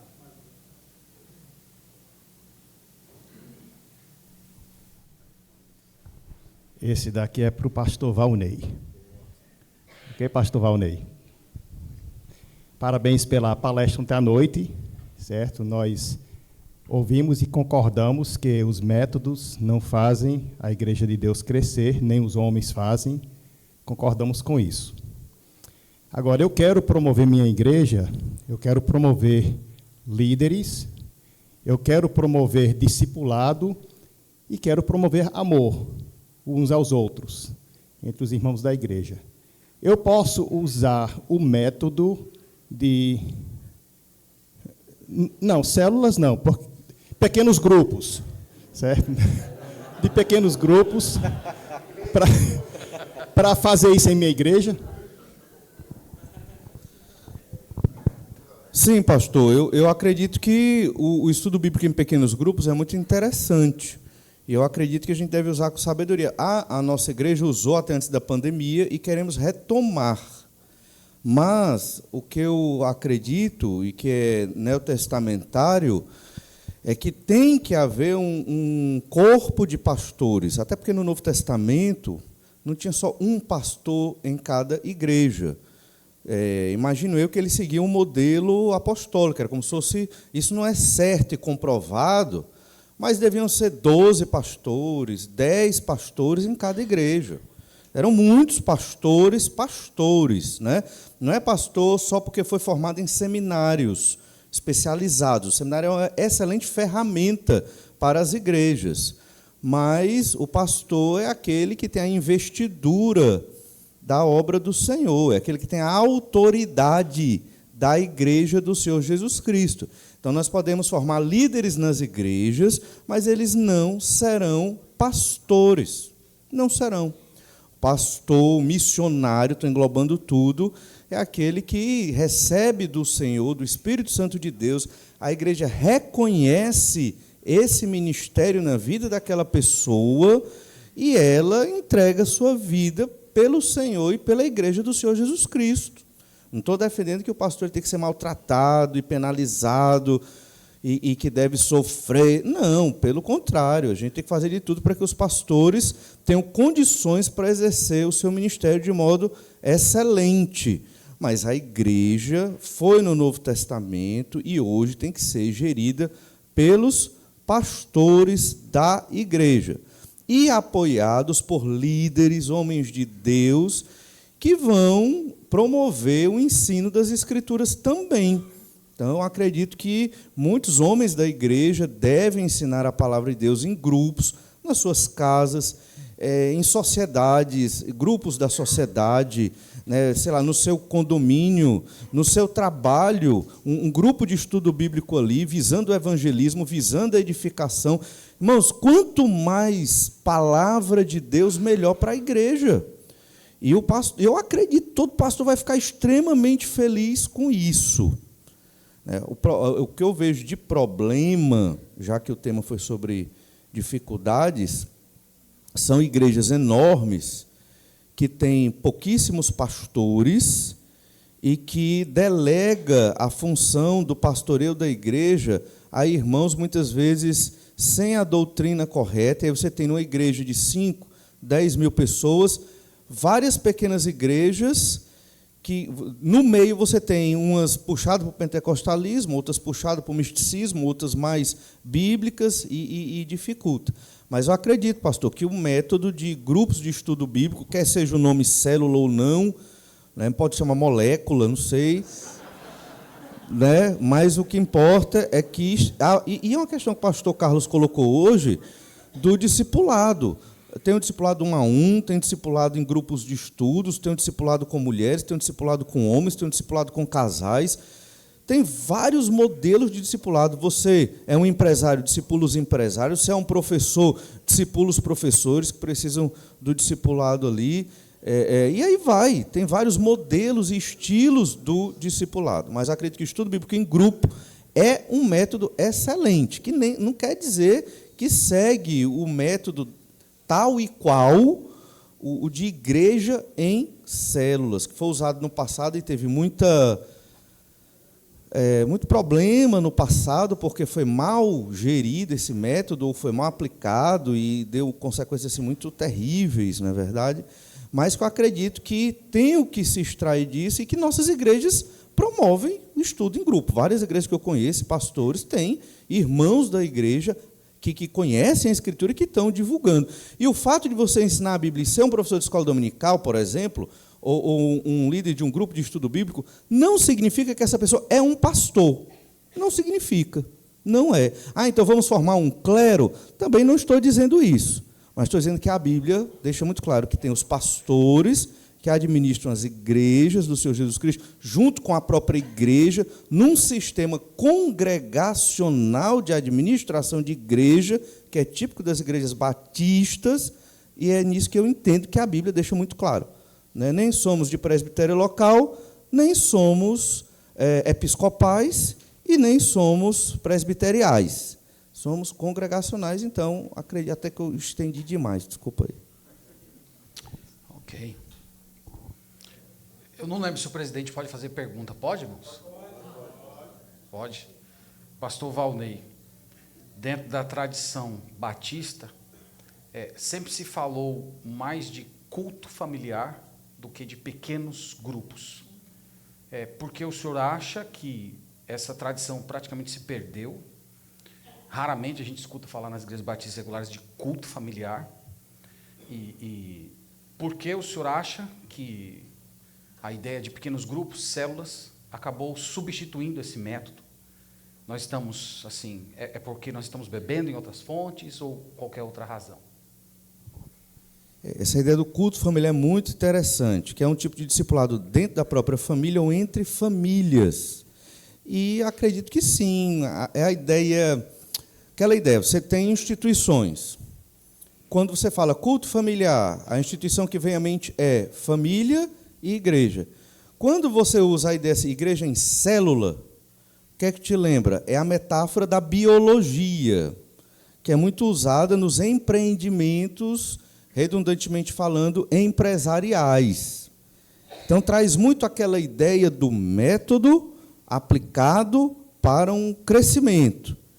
E quando você faz um estudo bíblico familiar, necessariamente não é visando um crescimento numérico, mas é visando a glória de Deus, a adoração do Senhor. E eu acredito que o estudo bíblico familiar é extremamente edificante. A gente precisa resgatar. Nós que somos crentes conservadores temos um problema.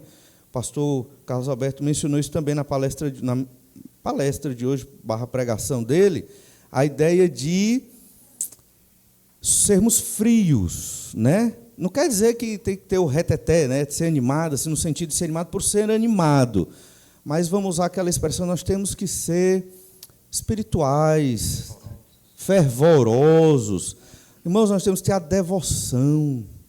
Né? Essa devoção que não é só ser sério, não é isso. Você pode se alegrar no culto, claro, se emocionar, chorar, ficar feliz com as bênçãos do Senhor. E eu acho que isso se perde, às vezes, numa metodologia de célula. Acredito que um culto familiar envolve isso. Mas qual é o problema aqui? Às vezes a gente não chama, aí entra o amor. Está tão gostoso, né? Minha família, a família do pastor Carlos, a família do pastor Marcos, a gente faz um culto nas nossas famílias, é tão gostoso. Eu não quero quebrar isso. Aí eu não chamo o incrédulo, perdido, meu vizinho. Se eu chamar, fica inconveniente.